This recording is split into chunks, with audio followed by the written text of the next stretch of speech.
Hey guys, hope everything is well. Today we're gonna be doing the same thing we do every day, reacting to this crazy world. If y'all will, go ahead, like and subscribe for more videos like these. Let's go ahead and get into it.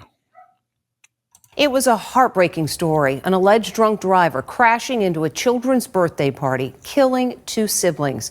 Today, that driver was in court for a preliminary hearing, and video was played that shows the chaos after the crash. And we have to warn you, it may be upsetting to some viewers. It's just released video from a kid's birthday party. A car has just slammed through the wall of a boat club.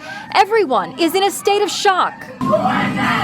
You can still see the balloons from the circus-themed party. Everybody, lift! They lift the SUV trying to.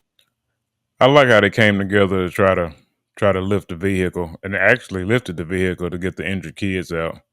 I like how people come together in situations like this, no matter how tragic it is at the moment. Get to the injured. Then they desperately carry the injured kids out. 8-year-old Alana Phillips and her 4-year-old brother Zane both lost their lives in the tragedy. The distressing video was played in court today during a preliminary hearing for 66-year-old Marcella Chittister, who faces charges of second-degree murder and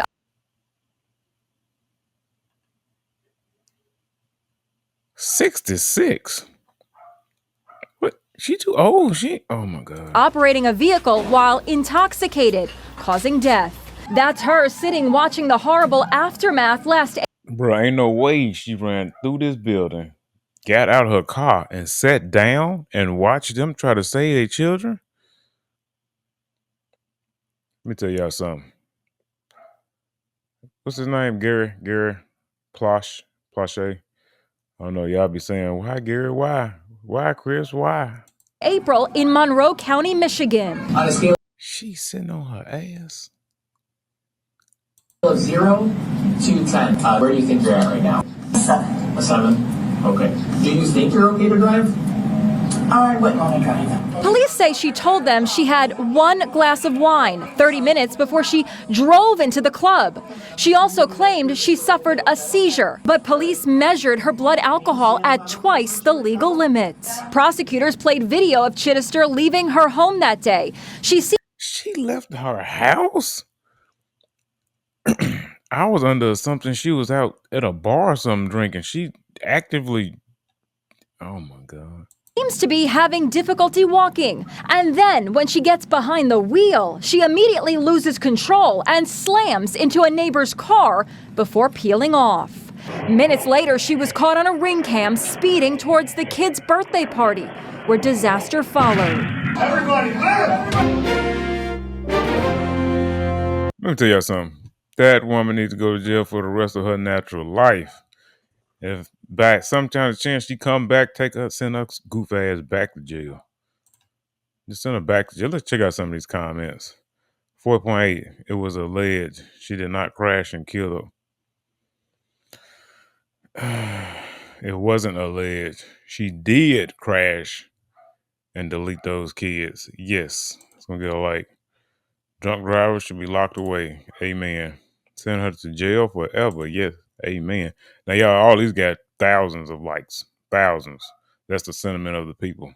She got out of the car, found a chair, and sat and watched absolute insanity. Do something. Man, that's how I feel. That's how I feel. You done ran into this guy and you still too drunk to realize you might have deleted somebody? And see, lying about a seizure proves how despicable this person is. She was clearly drunk and should be locked up forever. I mean, I'm talking about these. God, dog, these comments ain't playing. Her life is pretty much over already. Oh, she's 66. Send her to jail for the rest of her life. I'm sure she got priors. She shouldn't be probably out anyway. Alleged. Already proven that she was indeed drunk. I got it. That's it for that video, guys. That video was wild. Again, why, Gary? Why? Two kids that just started their life gone because she wanted to drink and drive. Yeah. Go ahead and put her away, y'all. Let's check out. Police have connected the same suspect to 2 deadly shootings that happened less than.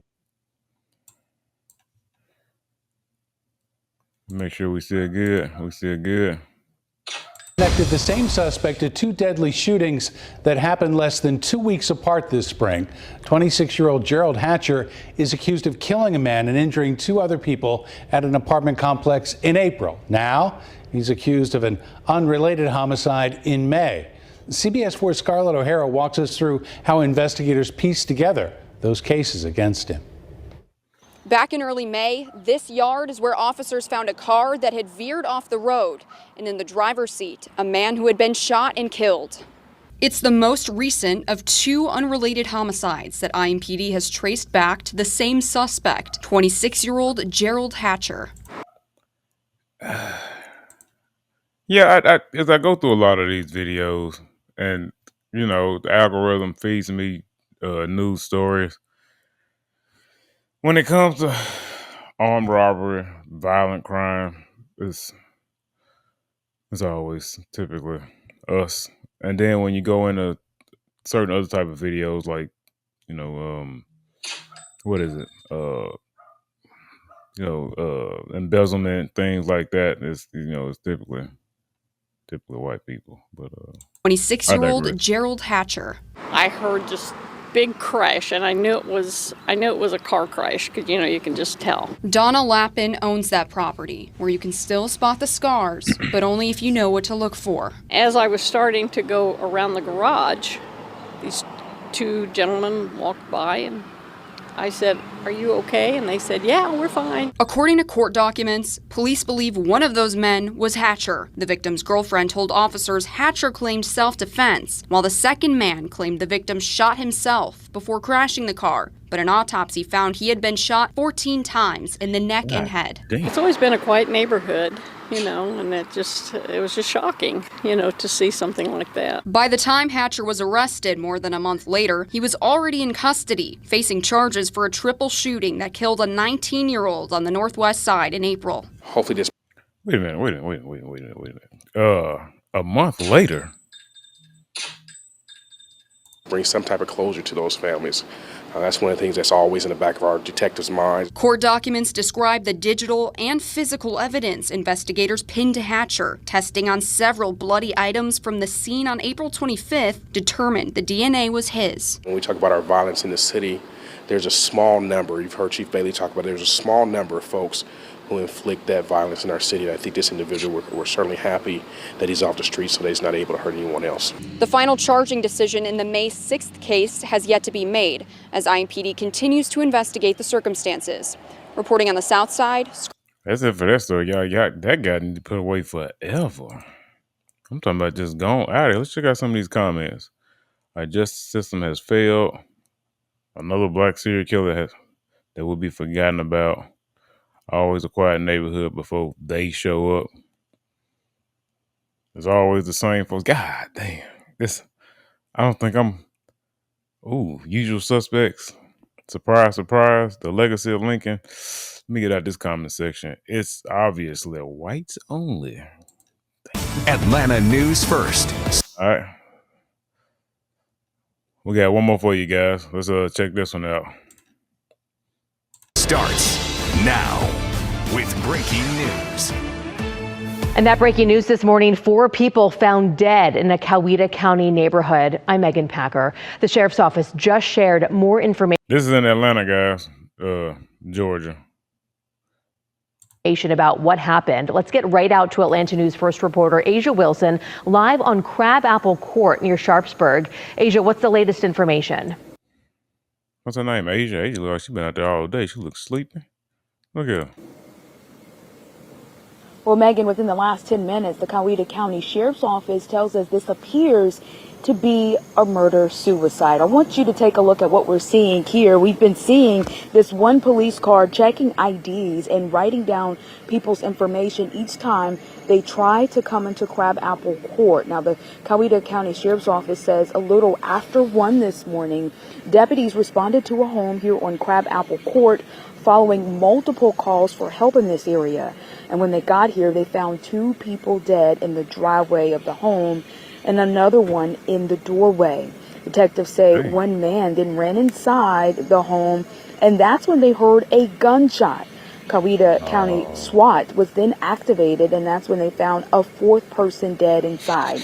Now, we know the Coweta County Sheriff's Office Criminal Investigations Unit is still on scene and actively investigating. You actually can't really see them from our vantage point here as we've been pushed back, but we do see police cars or deputies' cars on another road that you can't really see here on screen. We're told they're not able to release the names of any of the people involved in this, as their relatives are still being notified. We are actively staying on top of this and working to get you more information. We're live this morning in Coweta County. Asia Wilson, Atlanta News First. And we will continue to check in with. Yeah, that's very sad that people just do not value life these days. And I'm trying to figure out, because when I was growing up, the news did depict a lot of violence. That's why I stopped watching it. And I'm not going to say if it was this bad back in the day, but because we didn't have the internet. I'm an 80s baby, so we didn't grow up with the internet and knowing what was going on here, unless it was just some big case. So it's just crazy how it just seems like it's getting so much worse. People just don't value lives. I don't say not like they used to, but it just seems like it's getting worse. Like society is just decaying, from the inside out. Like, here, everybody just people just don't value life anymore. Like it's very sad. Like this guy, whoever this is, I don't know what happened, what it is, but apparently, like I say, somebody took out 3 people, then took themselves out. It's a very sad case. I'm gonna try to check for updates on this particular case, but it's just sad out here, guys. Y'all need to really be safe, and what I'm saying, tell your loved ones that you love them. Every time you get off the phone, because you never can tell when it may be the last time you have a chance to talk to them, or you'll see them, or whatever may happen. But anyway, guys, that's it for this video today. Y'all like and subscribe for more videos like these. Appreciate y'all for watching, and I'm gonna catch y'all in the next one. Peace.